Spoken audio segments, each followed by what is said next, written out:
آگے نہ جا، حضور نے منع فرمایا۔ خدا کی قسم ذمہ داری سے کہتا ہوں، علماء نے لکھا ہے حضرت صفیہ نے جو پیر قدم آگے رکھنے کے لیے اٹھایا ہوا تھا وہ آگے نہیں رکھا، پیچھے ہٹ کے رکھا ہے، میرے نبی کے فرمان کے خلاف نہ ہو جائے، میرے نبی کے ارشاد کے خلاف نہ ہو جائے، اگر خلاف ہو گیا تو میں ماری جاؤں گی۔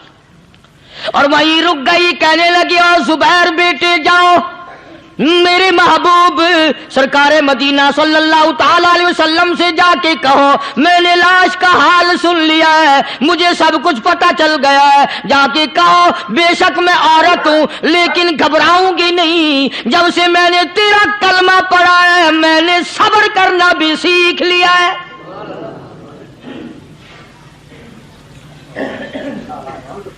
میں جدا فدا نہ کروں گی، میں کپڑے نہ پھاڑوں گی، میں رونا دھونا نہیں کروں گی۔ مدنی کریم صلی اللہ علیہ وسلم کو حضرت زبیر نے جا کے بتا دیا، میری اماں یوں کہتی ہے، فرمایا پھر بے شک اجازت ہے جائے۔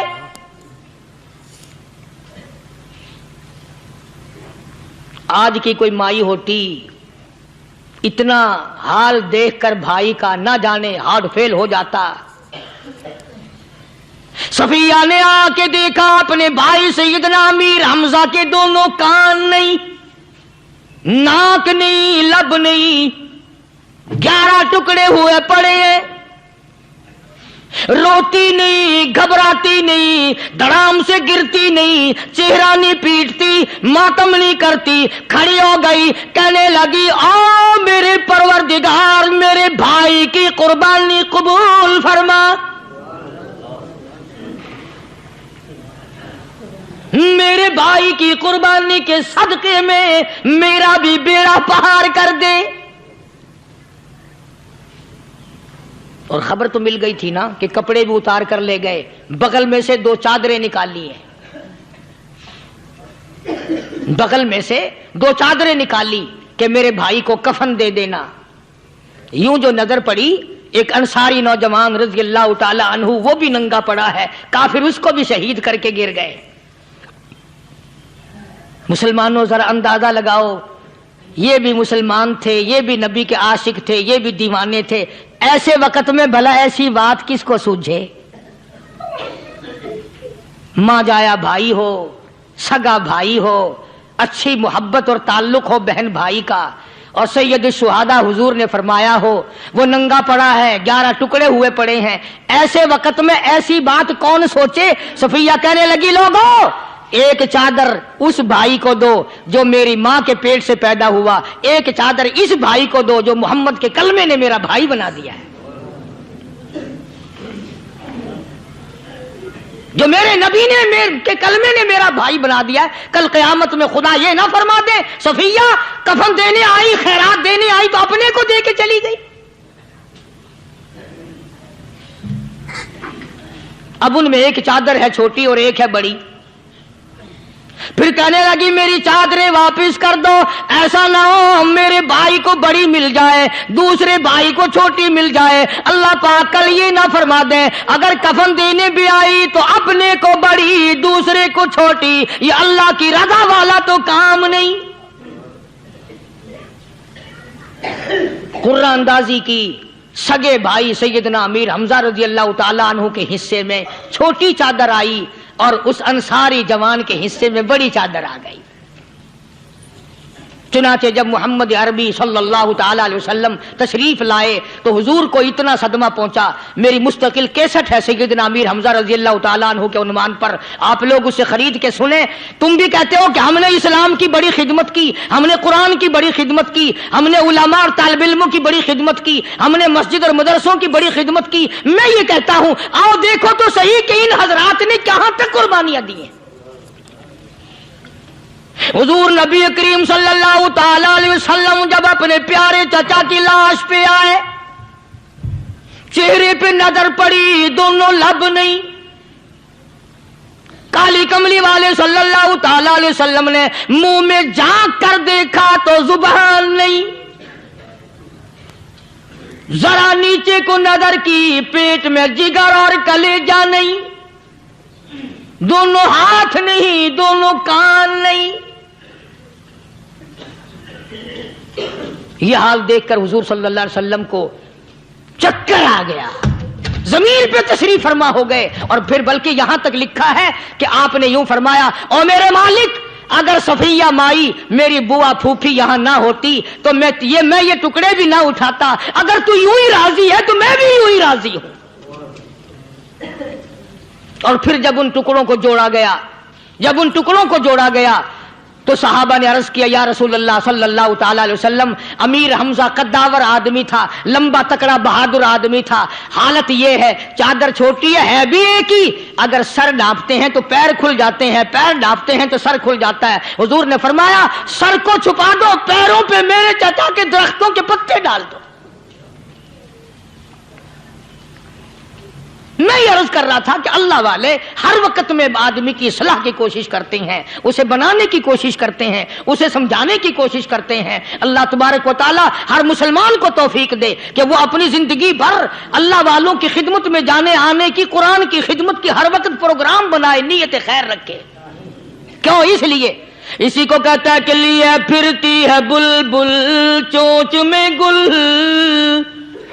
لیے پھرتی ہے بلبل چونچ میں گل، اور ڈھونڈتی ہے شہید ناز کی تربت کہاں ہے، تلاش کرتے ہیں جانور پرندے کہاں پر اللہ کی رحمت برس رہی ہے۔ تو ہمیں بھی اللہ کی رحمت کا طالب ہونا چاہیے، اللہ کی رحمت کا متلاشی ہونا چاہیے۔ اللہ پاک مجھ پہ اور آپ سب پر، ساری امت پر اپنا کرم فرمائے۔ آسمانی کتابیں نازل فرمائی، اسی کو لوگ زیادہ چمکاتے ہیں۔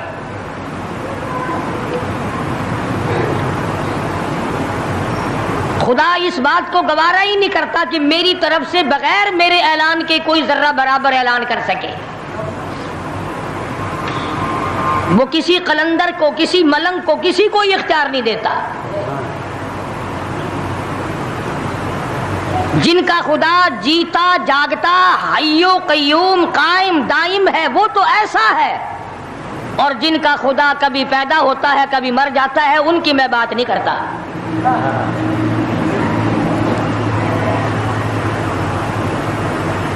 پروردگار عالم نے ایک طریقے کا سوال کر دیا، اگر تم میرے معاملات میں شریک کار بنتے ہو تو آؤ پھر ایک ناخون بنا کے دکھاؤ،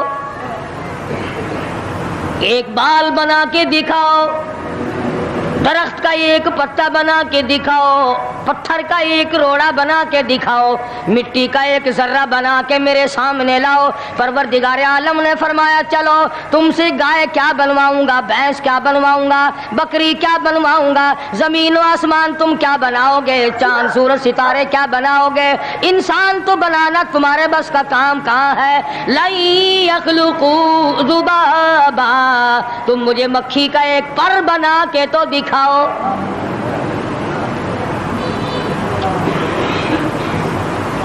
فرمایا، جس کے دل میں توحید و ایمان یقین کی دولت جم جاتی ہے،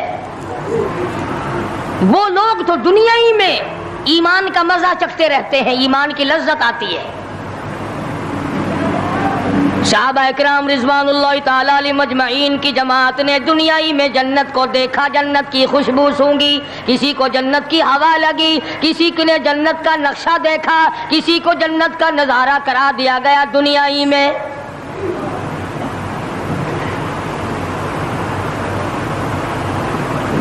خوش نصیب تھے وہ لوگ جنہوں نے محنت سے اپنی آخرت کو بنایا، اپنی قبر کو بنایا، اپنی تمام تر زندگی میں کبھی بے فکری سے بسر نہ کی، رات کو سوچا، دن کو سوچا، صبح کو خیال کیا، شام کو خیال کیا۔ یہ ناپائیدار زندگی ہے، یہ ختم ہونے والی زندگی ہے، اس لیے مجھے دائمی زندگی کی کچھ تیاری کرنی چاہیے۔ ان لوگوں نے کمائی کی اور محمد کریم صلی اللہ تعالی علیہ وسلم کے ساتھ رہے، دنیا میں ان کو جنت کے مزے آیا کرتے تھے۔ من عمل صالحا من ذکر او انثى وهو مؤمن فلنحيينه حياة طيبة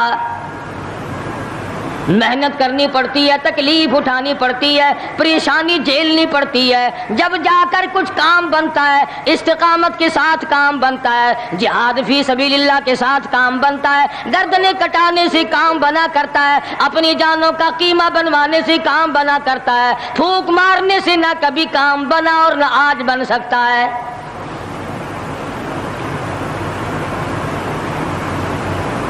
علماء کرام میں بے شمار لوگ اس قسم کے آئے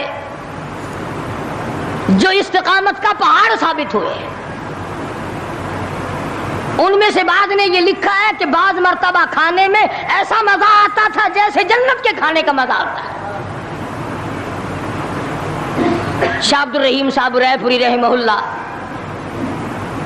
خدام نے عرض کیا حضرت پورا مہینہ گزر جاتا ہے رمضان المبارک کا، کچھ دو چار نوالے دو چار لقمے کھا تو لیا کرو۔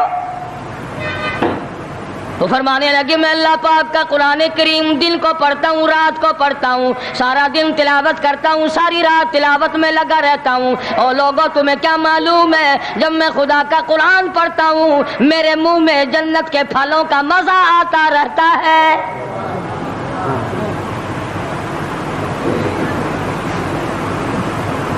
صحابی ہے مدنی کریم صلی اللہ تعالی علیہ وسلم کا، احد پہاڑ کی طرف جا رہا ہے، ایک دوسرا صحابی سامان لے کے لینے کے لیے واپس آ رہا ہے، وہ جانے والا پوچھتا کدھر چلا، کہتا ہے مجھے فلانا کام ہے، پوچھا تم کہاں چلے، کہتا رب ذوالجلال کی قسم احد پہاڑ سے جنت کی خوشبو آ رہی ہے۔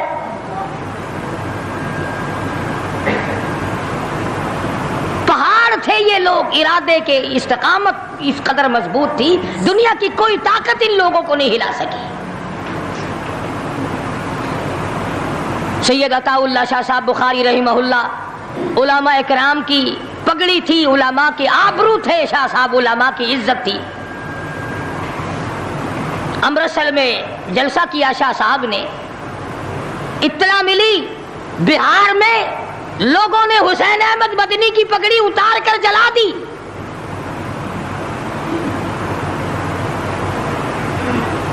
بخاری نے جلسہ کیا، لوگوں نے جستجو آنا نگاہوں سے دیکھا کہ آج بخاری سٹیج پہ ننگے سر کیوں آیا۔ فرمایا ہاں ہاں جو کچھ نگاہوں سے پوچھ رہے ہو سمجھ گیا ہوں، تم یہی کہتے ہو نا کہ میں ننگے سر کیوں آیا ہو، جب حسین احمد کی پگڑی تم نے اتار دی، بخاری اوڑھ کر آنے والا کون ہوتا ہے؟ آج تک دیکھو ان بہاریوں کو تم کہاں کہاں یہ دھکے کھاتے پھرتے ہیں۔ مولانا حسین احمد مدنی رحمت اللہ علیہ کی پگڑی اتاری، پیروں کے نیچے بلی اور جلا دی۔ تو دوستو اگر آپ کو یہ ویڈیو پسند آئی ہے تو لائک کریں، شیئر کریں، کمنٹ کریں اور ہمارے اس یوٹیوب چینل کو سبسکرائب کرنا نہ بھولیں۔ تو ملتے ہیں اگلی ویڈیو میں۔ السلام علیکم ورحمۃ اللہ تعالی وبرکاتہ۔